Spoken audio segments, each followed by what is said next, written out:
Hey everybody, welcome back to another episode of EQ'IN, just a show where we help you customize your relationships and hope you get better outcomes. Once again, we thank everybody for being here. Thank you to like, comment, and subscribe. Thank you to everybody who's been watching for the feedback. We really appreciate it for letting us know you enjoy the topics that we talk about. And also, if you have anything that you want us to discuss, feel free to leave it in the comments as well, and we can look into that and get those discussions going for future shows. Once again, I am Q. This is my wife E. Hey, how y'all doing? And so we are not gurus, just a couple that's been together for 16 years married, 21 total. And so just talking about some things that we've encountered in marriage and some things that we see in relationships today and through the years, and just giving our insights on it to hopefully help somebody get a better understanding about what's going on. And so today we have a topic I came across last week that was really interesting. And so we are talking about, does the church keep women single? And since my wife was once a woman in the church who was single, I felt this would be a good topic to discuss. And so, what do you think about that, Chad, so far? Does the church keep women single? I would say no, but I'm not certain of the context of what he found, but I don't believe so. So, I don't think so. as usual, so we have a video to watch where E has not seen it yet, so we're getting her live reaction to it. And so we'll discuss some things as we go along the way. So, like I said, just let me know when you want me to pause if you want to Okay. add some insight into it, and we'll go through it. So it's a 24-minute video, but we're not gonna play all of that. I'll play probably maybe about 12 or 13 minutes of it. We'll stop, but just enough for you to get the idea of what's going on. So as we go here, and this video is by the Dating Right channel. So you'll see his logo pop up. So if you like the content, he has more than that. Feel free to go like, comment, and subscribe, and support his channel as well. So without further ado, let's do it. Are men not approaching women in the church? Girl, we about to find out. We about to find out. Like, we about to find out today. Like, the Inside Out Singles is about to tell us, the men's edition, they're about to give us the tease as to why men don't approach women in the church. Attractive, black, Christian women unmarried. That's the question that bothers me the most. It was not nagging me for so long. I go into church and see so many straight up fine sisters. We can survive without a man. We do. All the time, all over the country. For years. We can survive without sexual intimacy. We can survive. We can make it, all right? But we're not satisfied, okay? I'm not going to say happy, because the word happy is not in the Bible, the Torah, or the Quran, so it can't be that important. They've made it important to us because we spend money for happiness, all right? And we think it's everybody pick out what they want to have happiness, all right? But as I said, peace is the number one thing that creates happiness and allows all of the other things to grow and happen. But we're very lonely because of our men being so discouraged right now, okay?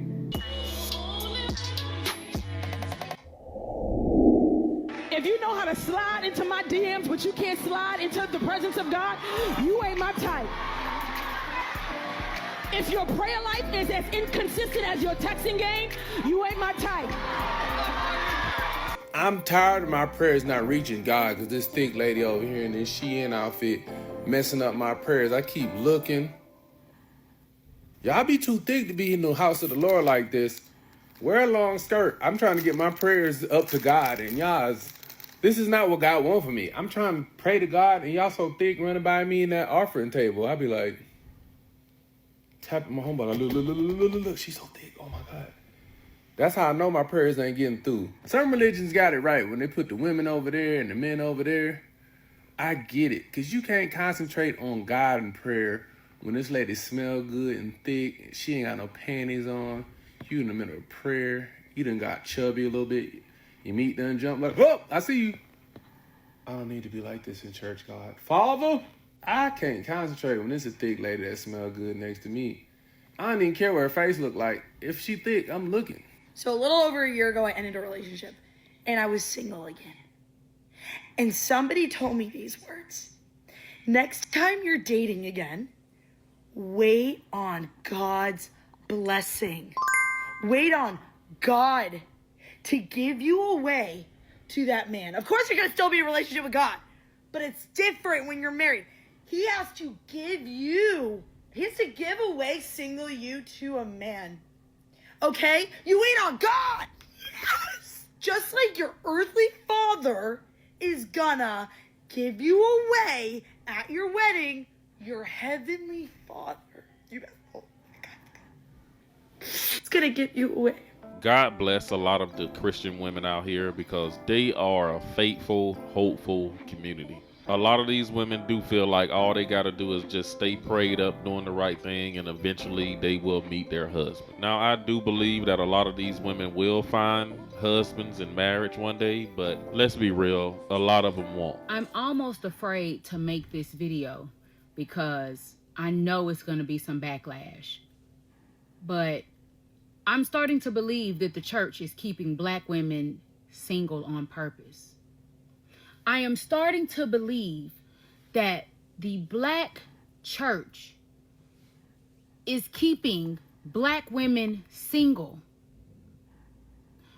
And what I mean by that is, I want to believe in my heart of hearts that when churches have Women's Day, have women's conferences, when you go to these women empowerment, conferences, and they are allowing people to be vulnerable and transparent, and they are sharing how they healed from certain things and how God's word helped them to heal, which is true. I'm trying to figure out why we are almost intentionally leaving out that God's word also says that a man is a woman's covering, and a husband is part of, or should be part of, an honorable, godly life. None of that is ever mentioned in a lot of these spaces. There are more women in the church than men. I don't have a problem with women being in leadership because that's needed today. But when I'm watching women that are in positions of power and in positions of leadership in the church, but I'm not hearing you talk about how important the family structure is and how important a covering is and how a woman is created to be a helpmeet and a neck, and the man is supposed. When I don't hear those things talked about almost intentionally, is that because I want these women single? Am I the only one that is starting to feel this way? Oh, there's a lot of truth in what You think so far? Or are you still responsible? So she was the only person from the beginning to now, I guess, that mentioned anything pertaining to her thoughts on the church. The question that was posed, does it feel like the church is keeping women single? She was the only one, from what I've seen to there to now, to actually pose a thought or a question to, this could be. Everything else was kind of, video, photo of kind of how the dressing and the different things and stuff like that. But she was the only one so far that mentioned something to the fact that, it's not really, I guess, talked about as far as, I guess, I don't know if you say relationship or how, like she said, the structure should go, family structure, whatever should go. But I think it's situational, though. I don't think that's going to be talked about all the time. I do feel, depending on the setting, if you're going to the conferences and all this stuff, I'm assuming that they would have some type of conversation probably about relationship, finding whatever, being a single. I don't know. But I don't think it's going to be all the time, everywhere you go in the church setting you're going to hear. I do think it's specific times that you will, but I still don't believe the church is keeping women single. But I think you also, too, have to, I guess, I don't say inquire, maybe, just depending on where you are. because we know there's single ministries and different things like that where they do go into that component. I don't know if it just necessarily would be an open space to have that general conversation, but I do believe it happens depending on the form. So I wouldn't say necessarily that the church is keeping them single. I do believe you have to know, you have to have your foundation, your belief, and if you're out here dating or whatever the case may be, just knowing what you want, your standards. If you want, looking for, like you say, godly man, if you're looking for a godly woman, whatever the case may be, you just gotta be prepared and open. Like if you out here meeting somebody, make sure you sticking with what you say. Don't straddle, don't divert, because some they may not be exactly where, or you feel like you gotta hurry up and find somebody. But just continue to meet people, mingle, all that. But I don't think necessarily the church is keeping women single. But she was the only one so far that's posed an explanation as to why that could be. So, why? What's your thoughts? Yeah, because it's yeah, there's a couple more that'll get into the explanation. My point out so far is during it shows soft girl era. Okay. So one thing is that soft girl era is you pretending to be something you're not. So pretending to be soft and sweet when that's kind of how you should be anyway. So we'll get into that later. But how you gonna supposed to find what you're looking for when you're faking it the whole time? So don't try to, soft girl is, we're going to be soft. Though you really not like that, but you're going to pretend to be that just to get what you want. And so instead of just saying that's the way you should be anyway. But yeah, we'll keep going. She just said, I actually saw a post that said churches control the mother, the prisons control the father, and the schools control the children. You will not hear nothing in church about the family structure because they still want to present it to these black women like, oh, it's okay that you're single. You can go on being single and still be happy and live your life without a man. No, they don't want to talk about nothing except for that building fund that those women need to keep adding to every month. They are not encouraging the family unit in these churches. The church is keeping Christian women single, and this is why there are so many Christian single women at the church, literally single for years, not getting married, not getting any type of dates, not getting any type of attention. While they are serving at church, they're doing all the right things on paper. They might be in great physical shape. They might have their healing journey all, through and through. They're doing the inner work. They're doing all that. They are focused. They are focused on Christ. They've been focused on Christ for years. They have been doing the things that people have been telling them to do for years, yet they're still single, have no candidates, have nobody looking in their direction. Let me tell you something. The church does not teach Christian women how to date. The church does not teach Christian women to date at all. What they tell us to do is to sit with our hands in our laps and to wait for a man to come at our door. That is not biblically wise. Faith without works is dead, and that applies to every area of our life. If you have a job and you lose that job, are you just going to sit and pray for God to send you a new job and then just stay at home and not apply for a single job? No. If you lose your job, you're going to pray, Lord, please bless me with another job. Of course, there's a faith. So again, I don't put that on the church though. Because if you just said you're going and you're doing what you need to do, nobody is telling you can't go date. From my understanding, now I can only give from what I have experienced or know of. Nobody's saying don't go date. Now, if you saying you want, again, like she said, how you going to try to find somebody or meet somebody? Let's say meet, not find. How you going to meet somebody, male, female, vice versa, however it goes, if you're not actually places where you can interact and meet? Yeah, you at church, you doing, you walking your walk, you got your, that's great, but you gotta go outside of that to meet people. I mean, I'm not necessarily saying, oh, the next person you can meet you're gonna marry, but however, I still don't think that's on the church though.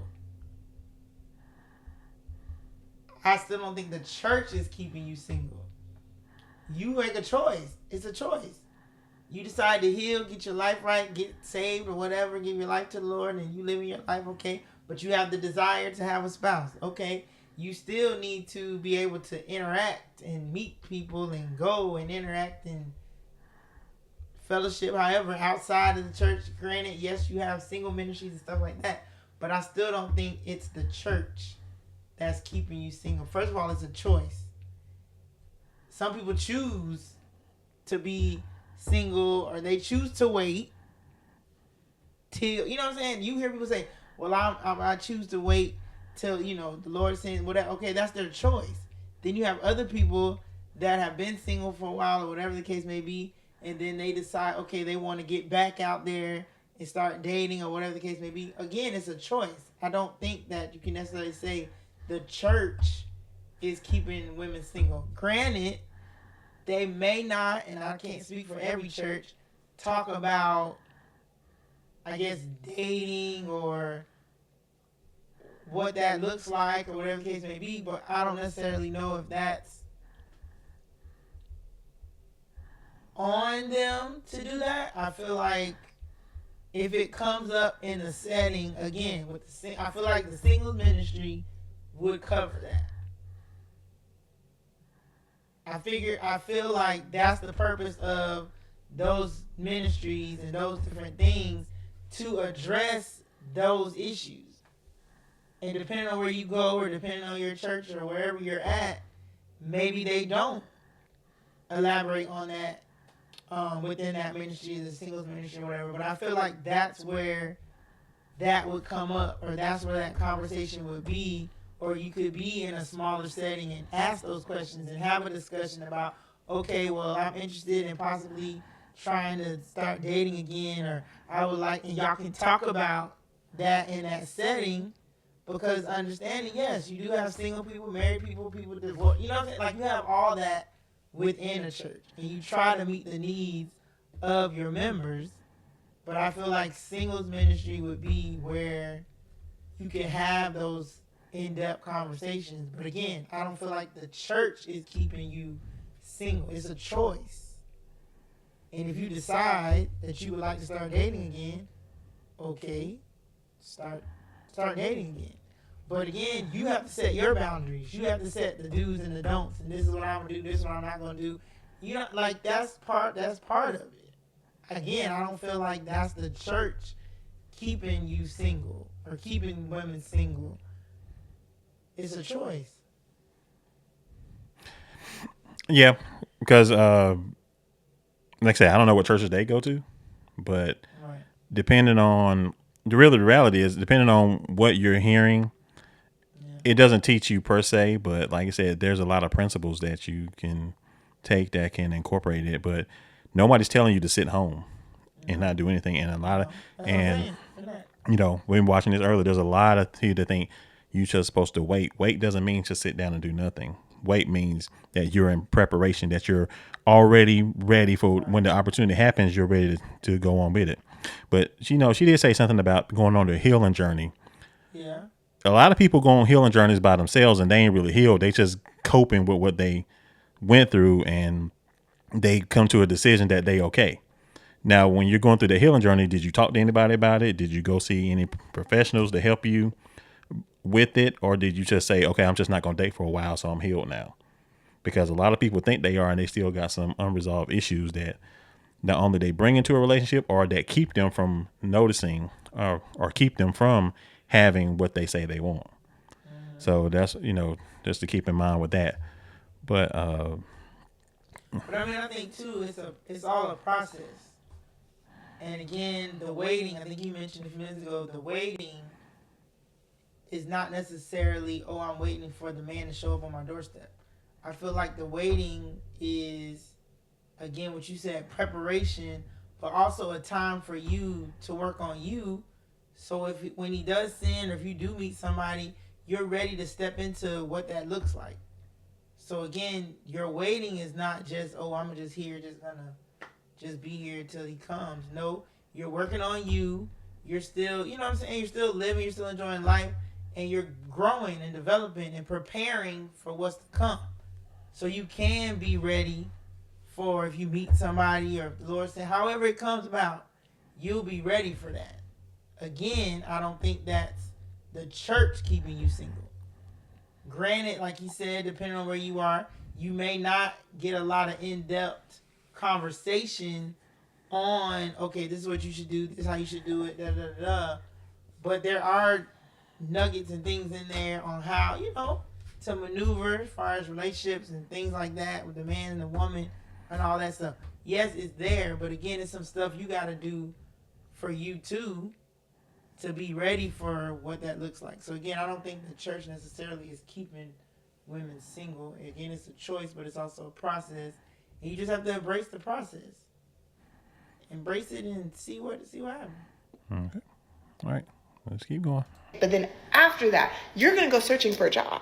You're going to be applying for jobs, and you're going to pray that God will bless you with the right job. If all you're doing is sitting at home doing 1,000 prayers for your future spouse, you are fasting, you are praying, you're doing all these other things, but you're not actually putting any practical works into dating, more times than not, you are not going to find your spouse. Those are the only dating talking points that they have for these women. They just tell these women to simply pray about a husband, wait for your husband to come. Oh, God is preparing you for your husband. It's not your time yet, but soon will be your time. And this is the kind of stuff that they're telling them. Check this out. Has it not occurred to you that maybe your no's and rejection are because God is trying to direct you to the person He has for you?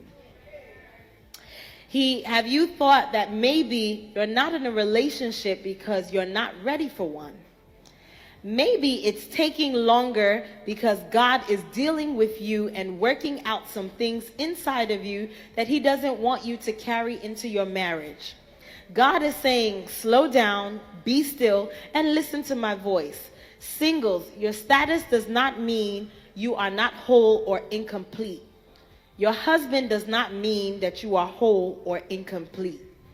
When you seek the Lord, you are whole and complete. But the truth is, you don't talk to anybody. You don't talk to men just because you're single. And they sold you this lie of, oh, it will just come. You need to stop worrying about that. Just serve the Lord. And if you get busy and you pretend like you don't want marriage, then it's going to come. We don't give this advice for anything else. If someone wants a higher paying job, no one says to be idle. They say, keep applying, position yourself in the job market, right? Until it happens. Even if you get rejected by one company, does that mean that The church is contributing to women's singleness, and this is something that I'm very passionate about, so I'm going to share some things with you. When I say the church, I mean the body of Christ in the building. From what I'm hearing, and y'all help me out, they're basically, everybody's saying the same thing. So basically, it's sounding like you can pray and talk to the Lord and be like, Lord, this is what I desire. Okay, write the vision, make it plain. But you also can go out and date. Like, I mean, we're not out here I just want or whatever. But I feel like once you're in a good place, and I do believe that other young lady that was talking about, that was reading off the different things about basically getting yourself together and how God can, it might not be time. You might not be ready for that. And that is true.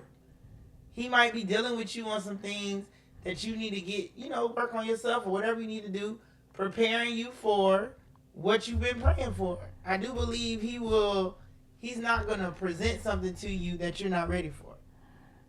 And that's anything. It could be a job, it could be whatever. And he's going to allow you to get where you need to be mentally, spiritually, physically, whatever, so you can be prepared for that. Because a lot of people be like, oh, I desire this, but you're not ready for what that is, what that entails. And sometimes you do got to do some work, and he's going to make you wait. There's nothing wrong with that. There is some truth to what the young lady with the phone was sitting with the mic is saying. Yes, sometimes it's not going to happen right when you want it. However, that doesn't mean you can't, again, write your vision to kind of what you would like in your significant other. Write that down. Lord hears you. But it may take some time to get there. Not only is he preparing you, he's preparing the person for you. So, I mean, I feel like they keep talking about being idle. Nobody telling you to do that. Nobody saying don't try to talk to people, don't try to mingle, nobody's saying that.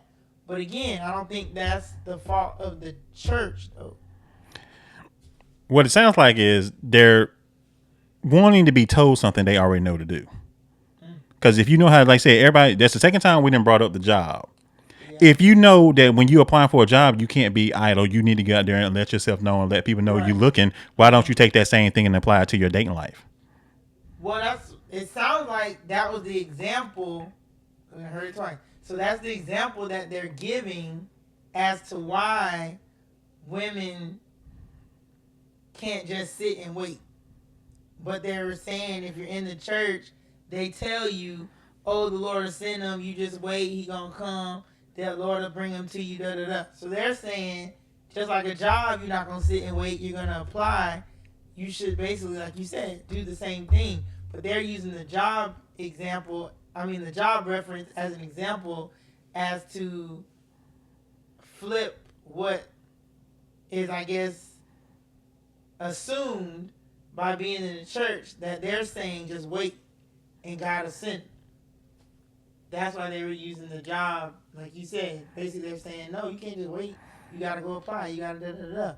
But again, I don't feel like the church is keeping you from doing that. You don't know to do that? No, what they're doing is they're trying to put the accountability on the church from what they're not for what they know they should be doing, but they don't really want to do. Because let's say like this. I'll say you're waiting on something. I'll give you an example. Elijah, when he prayed to God for rain, he sent the servant 7 times to go look for a cloud. Every time he didn't see a cloud, he came back and he prayed. But when the cloud came, he was prepared to go. If you want something, you have to let people know that you're searching for it. And we'll get into that when the video's over. Oh, what Aaron say? Did not. Hey, what's going on? Let's see. He said did not reposition herself. There you go.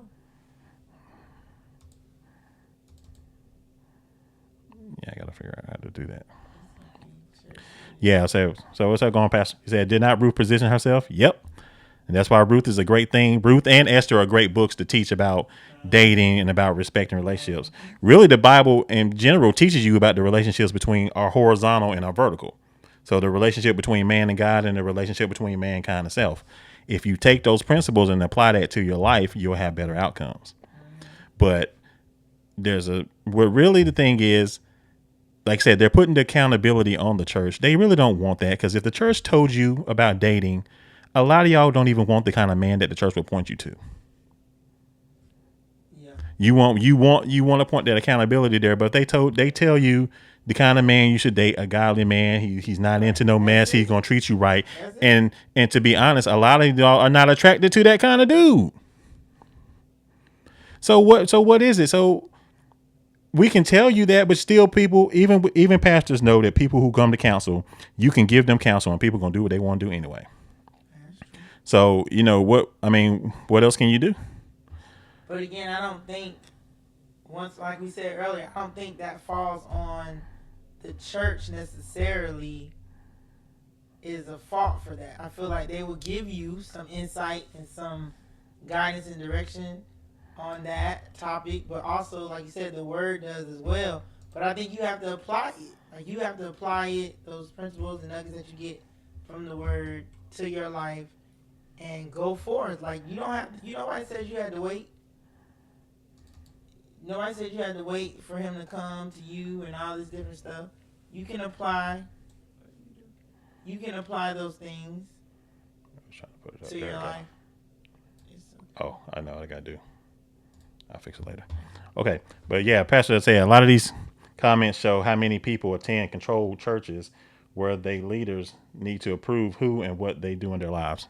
That could be true too. That's probably true too. That makes sense. Let's see. All right. Let's keep going.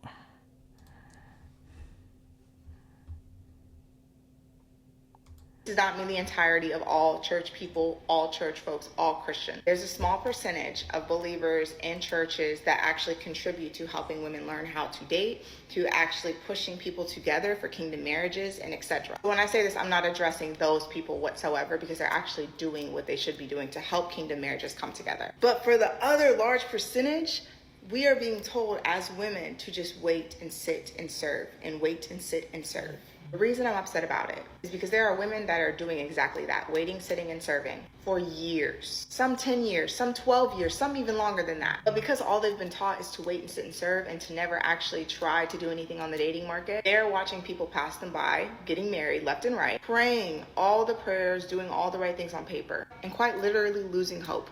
It hurts me to see a woman wait for years and years and years and years and years, getting so discouraged, and then finally giving up on the idea of ever getting married, all because they've been taught wrong. I think a large percentage of the women of God that actually do desire marriage could be married right now if they actually knew the practical steps according to dating. People are saying that it's not the church's job to teach us, but it is, because if we're not learning this from the body of Christ, we're going to learn it from the world. And you can't say it's not the church's job to teach us, but then tell us that we need to be single and wait and wait and wait and wait. It doesn't make sense. The Black church's focus is not on building families. It's about keeping women single, comfortable, independent. I said what I said. Just look at the numbers. The church is 70 to 80% single women. Yet the pastor want to sell these women this fairy tale, telling them that your Boaz is coming. Keep waiting, knowing good and well that there isn't any single men in the congregation. And that's low-key manipulation. Because the men aren't flocking to the churches because the churches are catered to women. The sermons shame men and pamper women. So who said that you necessarily had to find your person in the church? Yeah, that part. That part. I mean, I'm listening to you, but it's not, that doesn't make sense. Like, nobody said the number. Okay, let's back up. So women have always outnumbered men church-wise. That is what it is. But as you're talking about relationships and dating and all this and that, nobody said you had to find your person in church. They give you qualities of this man, as well as the church gives men qualities of a woman, but that doesn't mean you're going to necessarily find them in the church. You could be somewhere else and meet the person that you end up being with. So that's that perspective is not accurate, but everybody's entitled to their opinion. But there's no way to say the church only caters, I think she said, to the women, and men don't come to church because it's only mostly women. Something to that effect. That's not true. However, they're there. Men are there. But that's not necessarily saying that's where you're going to find your person. Like, you're coming to church to get refilled, rejuvenate, whatever, worship, da-da-da-da. And if you have your own relationship with the Father, you're already communicating with Him your desires, and He knows you. He never said you just got to wait and see. Yes, He will prepare somebody for you, just like He's preparing you for somebody else. But you got to do some work too. You got to do something. Go say, hey, meet somebody. Like, how's somebody going to know if you don't take the time to interact or be, you know what I'm saying, or be outside of the church? And just being mindful of the interactions. I'm not saying you got to be around church people and church stuff all the time, but again, it's not on the church to tell you to go outside. It's one thing for the church to encourage you to, live your life like this and that, and be mindful of what you do, how you carry yourself, where you go, stuff like that. But as far as your choices and who you meet and deciding to be out and be social, I don't feel like that's on the church to do that. It's a choice. It literally is a choice. You can't just sit at home and don't go nowhere, don't do nothing, and think you just gonna meet somebody. That's just life in general. Single women, single men, you go out and about and you meet people. But yeah, no, I don't, not that one. Jeez. And talking about men avoid church because it's a women's club. That is not true. Men go to church. First of all, you ain't talking about just going to church to be looking for people. There we go. Got it.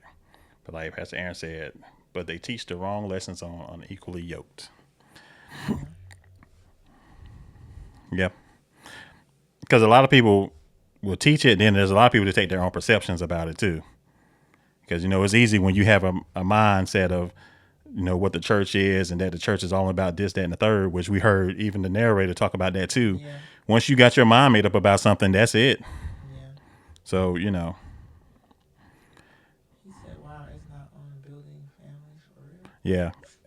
That's what I'm saying. That's why you listen to the stuff, and it's like, that's kind of off to hear that the church is not about building families. And yeah, it is. But again, it's your perception.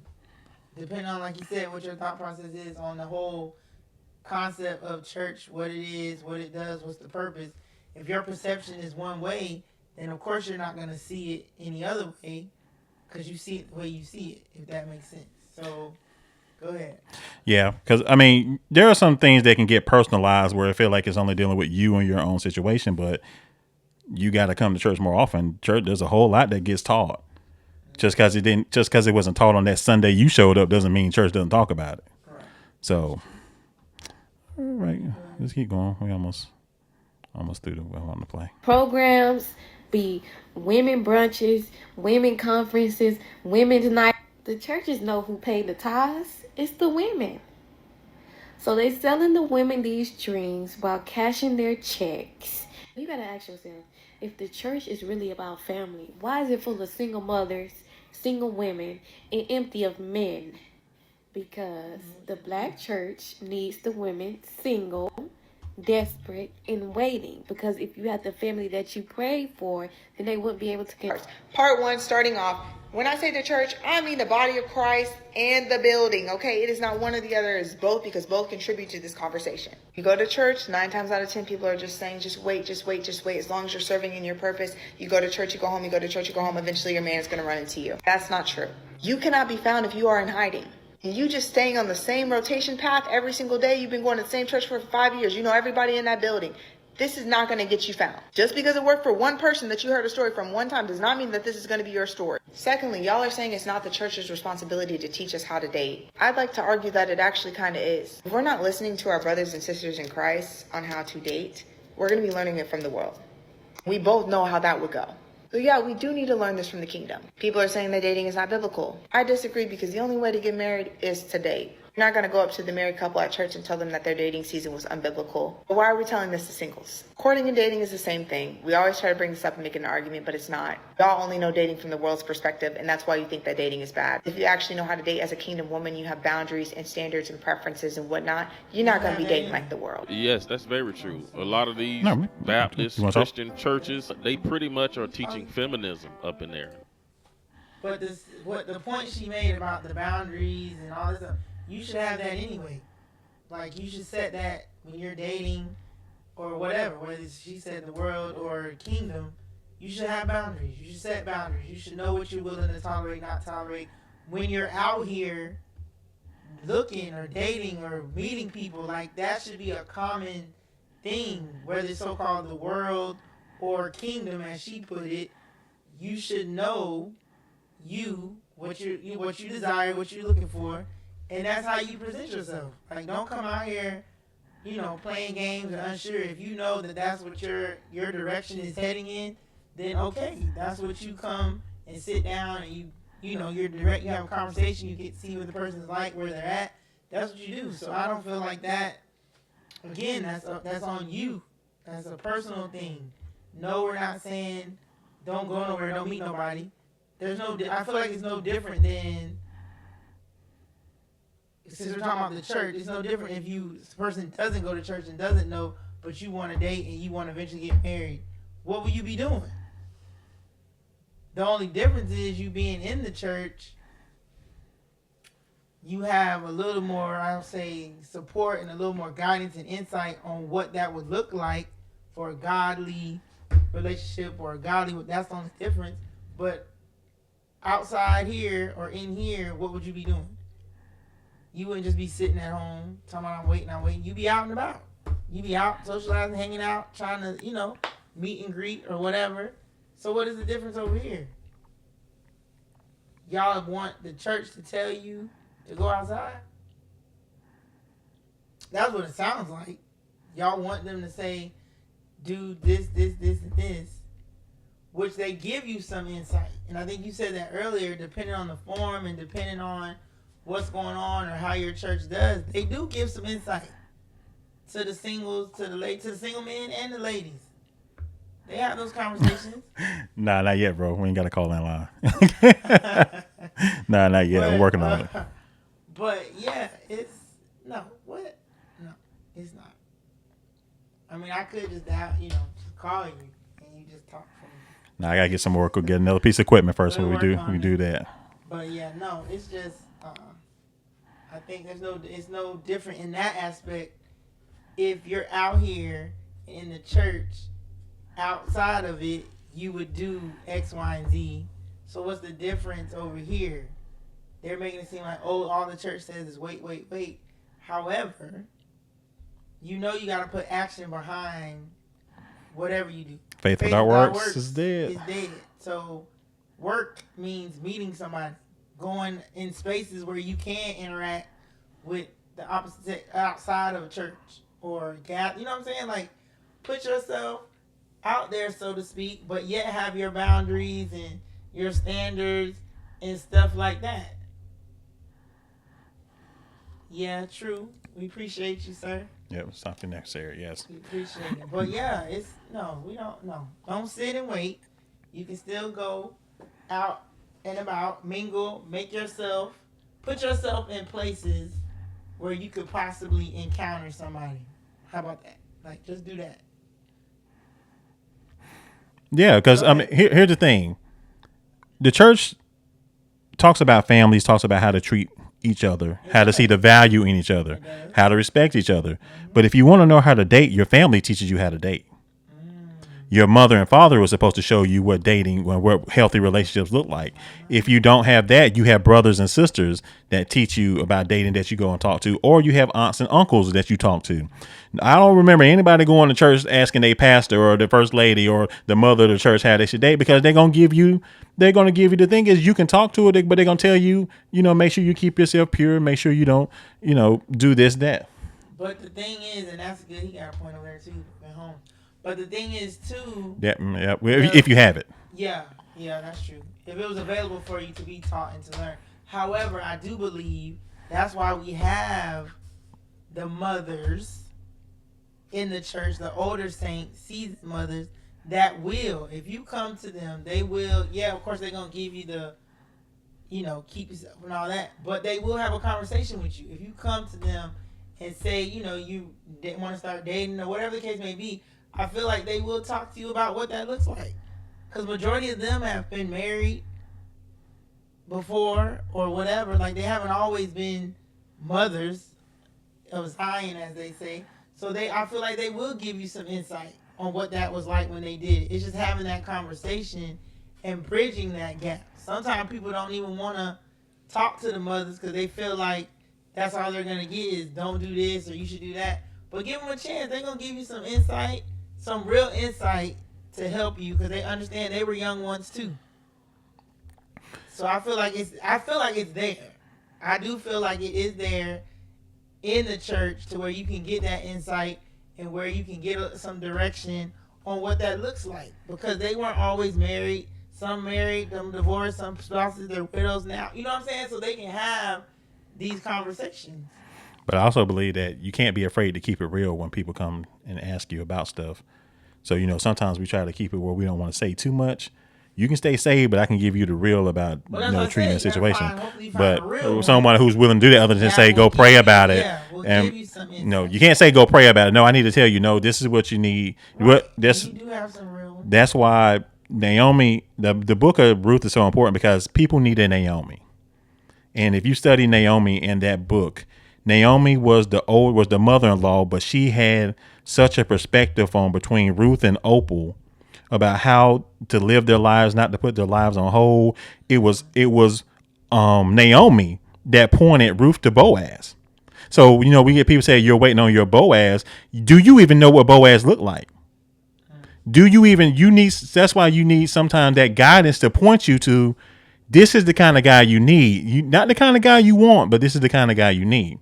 And I know some friends and family members have gone through that, and they said, well, they've been with people and they did not, they were going to end the relationship because they were not what they were used to. And it was somebody, they had an older auntie, an older uncle, or somebody that came and sat them down and talked to them and say, you getting going about this the wrong way. This is the kind of man, this is the kind of woman you need to be with. That's the kind of guidance we need to say, because just because you're waiting on somebody, what if you don't know how to recognize who God sends to you? Because what the reality is, a lot of people want to be blessed by God, by the Lord, to send them somebody, but you're gonna evaluate this person by worldly standards, and you're gonna end up casting them aside. How many people has God sent you, and you told him they were ugly because they weren't the kind of person you were used to? They didn't have the height you want. They didn't make the kind of money you want. But yet still, God is sending you what you need. And if your needs match God's needs, then guess what? It'll be what you want. How many people we come through here and we say, I wish I could find that that thing that Deborah posted. It was years ago where the lady wrote a column. She said, I married the wrong person. The person she wanted, he was supposed to be tall, athletic, light skinned, and a pastor. The man the Lord sent her was none of that. But he loved the Lord and loved her. And so even though she went out with him and they talked and stuff, she was going to end up breaking it off with him. But she got to know the character. He got to know his character. She got to know him. So when it came to make that decision, he told her, he said, listen, take some time. I see this is bothering you. Take some time and decide what you want to do. And she decided to stay. And she's glad she stayed because now they're married. Now she was so caught up on how he didn't look on the outside. Now she loves it, because if a person is beautiful on the inside, you're going to see it on the outside. A lot of the problem is people don't give people in your life chances because you keep disqualifying them because they don't look how you want them to look, or they don't do what you want them to do. And my thing is this: a lot of people's answers are in your friend zone. The kind of guy you need, the kind of woman you need, or they're just sitting in your friend zone. The problem is you didn't disqualify them because they don't have the aesthetic that you like. But who else has been there who wants to do right by you, wants to treat you good, wants to take care of you? But it's not enough to have that kind of person that wants to do it. You have to actually want that for yourself. And a lot of people don't want to be treated good. They want to be entertained. They want excitement. They want drama because they feel like they need that to feel that love is real, or they need that to feel like they're actually in a relationship. So when we talk about that healing journey, some people, you need to really find out if you've been dating people and the relationships have been going bad, or you've been in a lot of drama-filled relationships. You need to figure out why you were in that relationship and why you stayed so long. And we can't let people get away with, I was young and dumb, or I didn't know my worth. I need you to identify it, because if you don't, you're going to keep looking through the same thing over and over again. All you're going to do is date the same person with a different face. We have to make people identify that, because if you really want change, you need to know why you're doing what you're doing, why you're attracted to this. What are you trying to compensate for? What is it? Do they remind you of something you didn't have? Does it play on your self-esteem? I mean, what is it about this person? Because if not, you're just going to go right back to it. We can tell you all you want to. The church can tell you all they want to. Family can tell you all you want to. But if you're going to do what you want to do, or you're going to put emphasis on things that are not that important, like, I'll give you another example, because I watched a lot of videos. One lady, she had a man. They were engaged. He was tall. He was athletic. He was educated. He worked in finance. He loved the Lord, loved her. She broke up with that man because his eggplant wasn't big enough, wasn't as big as she liked it. And her family looked at her, and she did the video, and her family looked at her like she was crazy, because you don't find that kind of man on trees. You can find a bigger eggplant, but he ain't going to have all that. And if he does have all that, what makes you think he's going to want to be with you? Right. See, we don't look at that. We don't look at what we're giving up in place of what we're pursuing. That's that 80-20 thing. You want the 20%, but you better throw away 80. Like, just because you got it once, you're not guaranteed to get that again. That's why I was talking about seeing the value in people and realize that sometimes you need to stay where you are, because this is as good as it's going to get. But I think too, good stuff. I think perception, the superficial stuff. Like, we have to come to a level of, like you said, what's important and what's not, and what's gonna take us long term. I feel like that superficial, oh, he gotta be tall, he gotta be this, he gotta be that. It's superficial and it's temporary. And I've said it before, I think we've had discussions and stuff before about the character of a person. And realizing long term what you need. All that stuff is short term. I mean, you gonna eventually, looks and stuff we know fade and all this stuff, and you can always work on this, that, or the other. But how do they treat you? How do they, you know what I'm saying? What do they say about you when you're not in the room? Like, the character of a person is gonna take you further than how much they make, what they look like, what they drive. That's, to me, that's superficial. But when you're looking for something long term and lasting, you gotta go beyond that. Because when stuff come up and hard times come, how they gonna deal with it? Can they get down there with you and make this thing work? Or are they gonna be ready to hit the road because they frustrated and overwhelmed and they don't know what to do? Like, we have to look at foresight. I'm gonna say foresight to be like, okay, this is what I desire. This is what I'm looking for long term. The character of a person. Because I feel like that's what really counts. And unfortunately, people are on that superficial, or they really don't know what they want. They'll say one thing, but they don't realize what that's going to take to get them there. And they say what they think you want to hear. So then we have to make sure, men and women, that we're not just going through the motions, or we're not just saying stuff because we want somebody, or we want to be with somebody because we owe our time clock, or we felt like it should have happened already. No, hold on. Step back a little bit. Because it's a commitment. It's definitely a commitment, and you don't want to just be jumping out here because you feel like, oh, my time is up and I should have did this already. No. Really get to know the person. Fill them out. Be like, okay, is this somebody I really feel like that I want to build something with? Or is this just this one night stand type of thing and they ain't trying to do? But I feel like that superficial stuff, we got to get past that. We got to move past, the superficial. You write your stuff down superficially, but then I feel like you got to sit back and self-evaluate, like, you know what? They don't even have to be 6 foot, whatever. Or they don't even have to make 6 feet. You know what I'm saying? Like, long as they love me, long as they treat me good, long as we can communicate, long as we can work together, I can work on the other stuff. Because people fail to realize y'all help each other. Y'all building each other. Y'all coming together, two individuals, but y'all building each other to go where you need to go and to walk this thing out together. So there's nothing that you can't improve on, work on, if you're open to it. But if you come into something closed-minded and only want what you want or desire what you desire, you're not going to be, you're not going to be open to, okay, the possibility of, or the potential. You know what I'm saying? I see the potential of where this could go because, they're hardworking, they do this, they do that. They may not be exactly on the same level where you are, but y'all can grow together. Y'all can work together, build each other, whatever your dreams are. And I think that's the key when you're talking about looking for somebody or wanting to be in a relationship. We got to get away from the superficial. Yes, you want to be attracted to the person, but I think it's more than just the physical attraction. You got to have that, but you also got to have something sustainable. Like, what else is attractive? Because that can fade.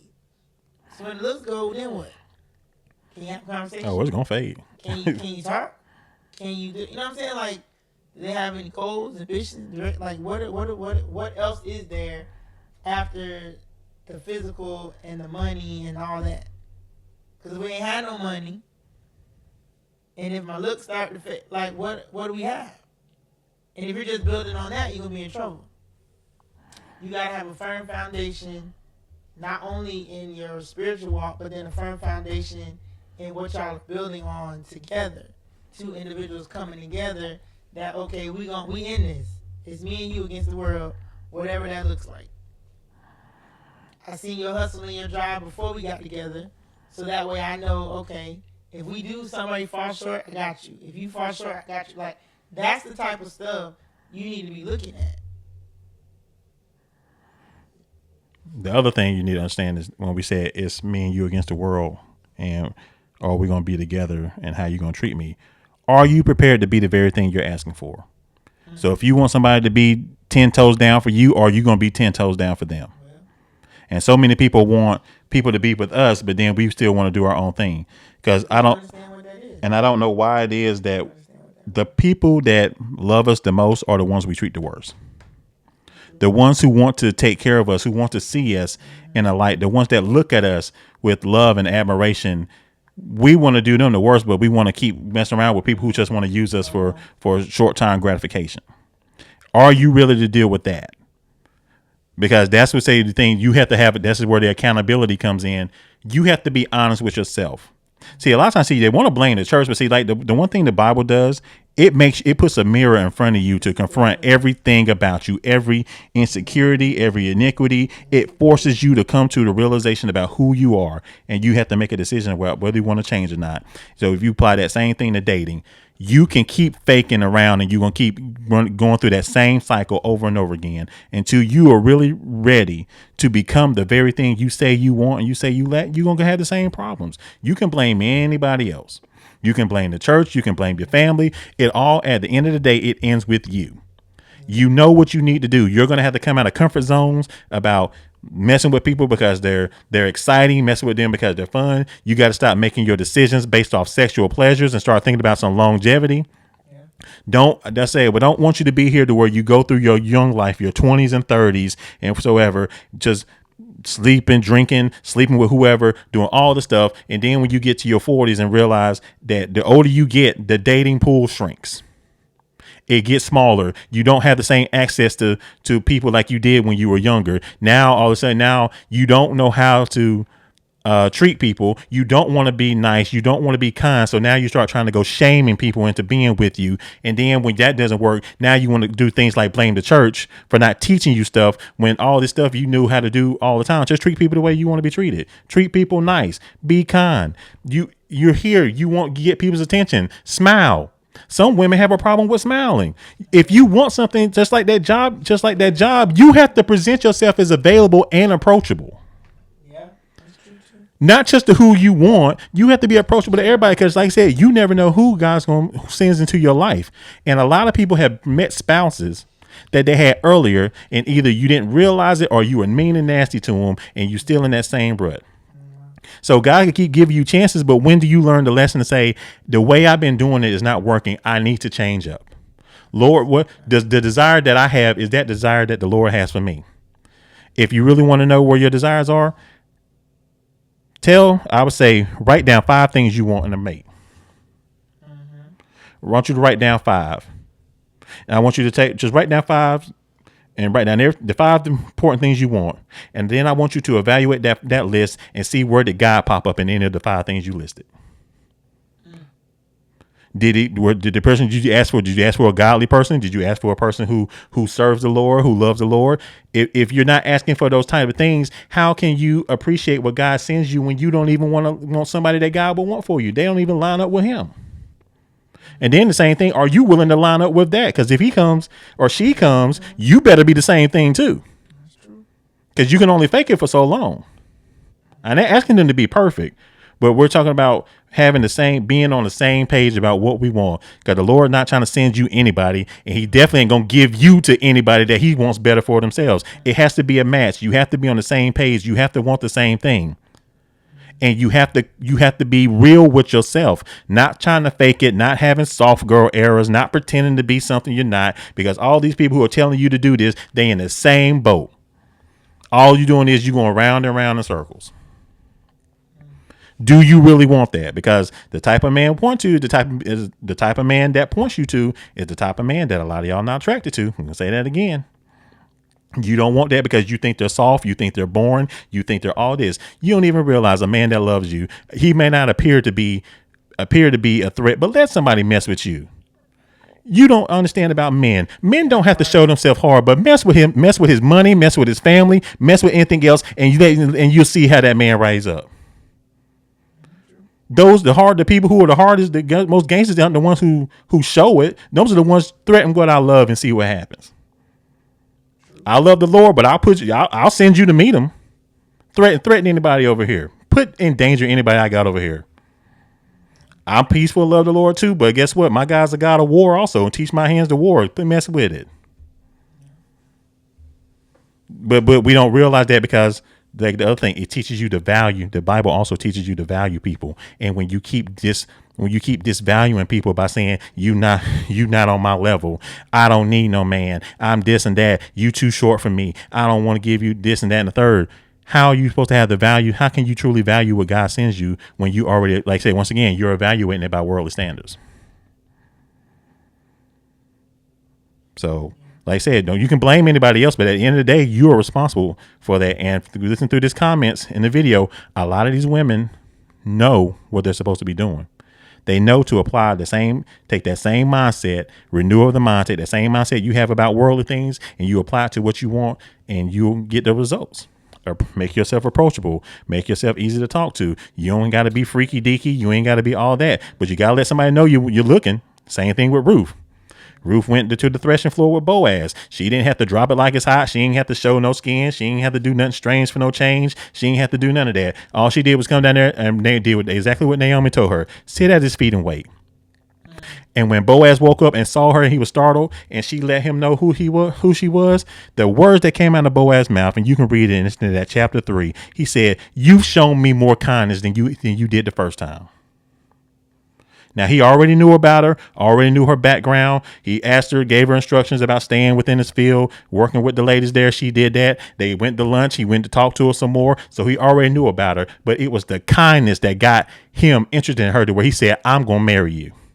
Now, there's somebody else above. There's another redeemer ahead of you, but I'm going to go talk to him tomorrow, and we're going to get this out because she went from no husband to a definite and a possible. How much would your situation change if you stop trying to judge people and think you're better than and turning your nose down on people and actually show some kindness? Actually ask the Lord to say, "Lord, if you're sending me somebody, allow me to recognize who you sending so I don't miss it. Move my wants out of the way and let guide my decisions by your wants.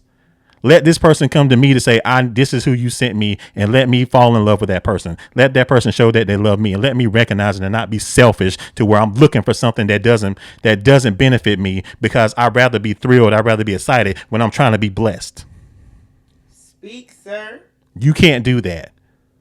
You can, like I said, you can blame anybody else, but it comes down to you. Do you truly want this? Do you truly want to be blessed? Then you got to stop doing things your way and start doing things God's way. You want to be blessed by God? Then find out what God wants from you. Find out how to recognize it. Tell him to I don't want to miss it. Yeah. Find that person and cherish that person and treat that person the way they deserve to be treated. And they'll return to you the same. And stop worrying about who ain't there. Yes, he is, Aaron. Stop worrying about who ain't there. Too many people worrying about people who don't care nothing about you, but other than when they get horny and they want to come see you, but you got somebody that wants to take care of you for a lifetime and you worried about a couple minutes of pleasure and wonder why things ain't going right for you. Wonder why you still in the same rut. Know your worth. Know your worth. You say you know your worth, act like it. If you know your worth, then give somebody that knows your worth. They ain't got to have the world, but they'll think the world of you. A man that loves a woman will try to give her the world, and he'll die trying to give her the world if he feels that love and appreciation from her. You ain't got it now. Don't mean he can't never have it. And even if you don't have it, don't mean you can't live a great life. Stop worrying about what the world gives and trying to impress people who don't care about you and giving the best of yourself to people who don't want you other than when they get the itch and they need something done and give yourself to somebody who wants to truly cherish you. That's good. That's the church don't teach you, will teach you. That's the church right there. Now you make your decision whether you want better for yourself or not. If you don't, go through the same route and stop blaming other people for your failures. Stop blaming other people why the relationships ain't working out. You got to be true to yourself. You got to really look at yourself and say, I need to change. And if you don't want to change and you want to stay the same way you are, stop blaming other people for what you getting. You reap what you sow. If you want different, be different, give different, change different. Find somebody else that has what you want and say, how did you make this work? How do y'all do this? What can I take from this that I can improve in my relationships with? And you don't need a church to do it. You just need somebody to see some success. And if you see somebody in church with the success, talk to them and find out. Apply that to your life. Stop trying to figure it out on your own. The blueprint's here. Talk to somebody who's already been there. If you're willing to learn, no one can stop you. You can do whatever you need to do if you're willing to learn and you're willing to change. But the problem is a whole bunch of people are rebellious and you're saying, I'm not going to change. This is how I am. And you expect somebody to accept you for the way you are. And people don't have to accept you for the way that you are. Because what you want to do is give people the worst of you and think you're supposed to get the best of them. And while they get shortchanged, they're not doing it. If you want the best of me, I need the best of you. And when we're in a relationship, we're going to grow. We might not be at the finished product, but we can grow together and love together and we can become better because you shouldn't be the same person you were when we started the relationship. But like I said, some people want to stay the way they are. You want to do what you want to do, but yet still somebody's supposed to give you everything and you do very minimum. That's maximum return, minimum effort. But you want to link up with somebody and shortchange them. Who's signing up for that? Nobody in their right mind signing up for that. You wouldn't sign up for that. So like I said, it's a decision. You make a decision how you want your life to go. But you can't keep blaming other people for not telling you stuff that you already know. Or that somebody else has already told you, but you didn't want to hear it. Or blaming the messenger because you didn't like the message at all. But now it's the way you said it. You said it too soft. You said it too hard. You said it too harsh. If you don't want to hear it, it doesn't matter how the message comes. Just like messages preaching on Sunday. It don't matter how you said it. If you don't want to hear it, it's not going to affect you to change anyway. You're not open to receive, you're not going to hear it. That's what it is. If you're not open to receive a blessing, you're not going to get one. So, like I said, what you want to do? I mean, what I know. I'm married for 16 years. What I know. But like I said, we want to see people blessed. And we got to start making excuses why we're not blessed because we want to be blessed our way. That's not how this works. God wants to bless you in the way he wants to bless you. And he does it exceedingly and abundantly above anything and all that you can ask or think. You're going to give yourself small. He wants to give you more than what you ask for. But you got to do it his way. You got to stop treating people like they're not worth anything. You got to stop looking down your nose thinking you're better than people. You got to stop getting to a situation where I don't want to do that. Well, guess what? Closed mouths don't get fed. You have not because you ask not. I don't want to approach nobody. Well, guess what? You might have to open your mouth and start saying hi to some people. So let somebody know, put somebody on notice. Because you never know who's looking at you, but because the way things are and especially how men get treated when they approach women, a lot of guys don't approach women because they're not trying to get called a creep or anything. But guess what happens if they say, hey, my name is such and such, how you doing? Or hey, or a smile and y'all have a nice conversation and stuff. And next thing you know, you could be walking past your husband in the grocery store. But because you don't want to be nice and you don't want to say hey back when they approach and they say hey to you and stuff, and you miss out on something. And then talking about God, I don't know why God ain't blessed me with nobody. So, all right, that's it. I'm gonna get off my soapbox. What time is? Yeah, because we're an hour. But no, it was a good conversation, sir. Yeah, Pastor, he owned it. But yeah, no, it was definitely good insight. You definitely have to change your perspective. I would say from a female's point of view, we have to change our perspective and our outlook on what it is we're looking for. Because yes, when we're younger, you want the tall, you want all that stuff. But as you get older, you got to self-evaluate. Is that really the valuable stuff that we want to actually write the vision with for long term? And I think it is a self-evaluation that you have to do. Can nobody tell you what to look for? Can nobody tell you what's going to be good for you? Like, you really got to be like, okay, what is it that I desire? What is it that I want? And at the end of the day, I would hope you would want somebody that's going to treat you right. That would be your first thing. And then if you say you want somebody that's godly, that would be, you know what I'm saying? Like, those are the things that you want long term, and understand it may not come in the package that you thought it would. But be open to what comes. Don't shut yourself off to the possibility of it's not the ideal person that you thought it would be. And I think that's the biggest thing. And that's not a bad thing. It's just you have to be open and have that conversation. That's you and the Lord having a conversation. All right, Lord, I'm changing my perspective. Whatever you bless me with, whoever comes in my path, I'm going to be open to receive it. Don't close your hand. Don't close your heart. Don't do all that because you want what you want. I get it. However, what you want might not be what you need. So you have to get to a point where you're open to what the Lord sends or what the Lord allows you to encounter, what the Lord allows you to meet, and be like, okay, Lord, not my will, but your will. And that's relationship, that's job, that's anything in your life. If you're in that posture, okay, Lord, I don't know now, but I'm trusting you with it, and I'm willing to step out here.